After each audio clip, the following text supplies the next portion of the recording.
இந்த 3 பொருட்களால் உங்கள் முகத்தை இங்கிருந்து இங்கு மாற்ற முடியும் என்று நான் சொன்னால், அந்த 3 பொருட்கள் ரோஜா நீர், எலுமிச்சை மற்றும் கிளிசரின். இந்த 3ஐயும் பயன்படுத்தி செய்யும் இந்த வீட்டு வைத்தியம் உங்கள் முகத்தின் இழந்த ஈரப்பதம், பொலிவு மற்றும் மென்மையை மீட்டெடுக்க உதவுகிறது. முதல் படி, பச்சை பாலால் முகத்தை சுத்தம் செய்யுங்கள். இதனால் முகத்தில் இருக்கும் அழுக்கு மற்றும் இறந்த செல்கள் நீங்கும். இரண்டாவது படி, எலுமிச்சை சாறு, ரோஜா நீர் மற்றும் கிளிசரின் ஆகியவற்றை சம அளவில் கலந்து ஒரு சீரம் தயாரிக்கவும்.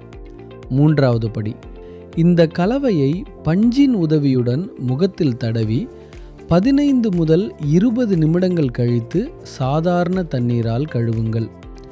எலுமிச்சை சருமத்தை பிரகாசமாக்க உதவுகிறது. ரோஜா நீர் குளிர்ச்சியை அளிக்கிறது. கிளிசரின் உங்கள் சருமத்தை ஆழமாக ஈரப்பதம் ஊட்டுகிறது.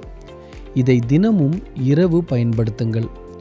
உங்கள் முகத்தில் உள்ள கரும்புள்ளிகள், தழும்புகள் மற்றும் நிறமாற்றங்கள் படிப்படியாக குறையத் தொடங்குவதை நீங்கள் கவனிப்பீர்கள். முகத்தில் உள்ள தழும்புகளை நீக்குவது மட்டுமல்ல, உங்கள் உதடுகளுக்கு இயற்கையான இளஞ்சிவப்பு நிறத்தை மீண்டும் பெற விரும்பினால் கமெண்டில் லிப்ஸ் என்று எழுதுங்கள். உங்கள் உதடுகளின் இயற்கையான இளஞ்சிவப்பு நிறத்தை மீட்டெடுக்க உதவும் அந்த சிறப்பு நுஸ்காவை நான் உங்களுக்கு அனுப்புகிறேன்.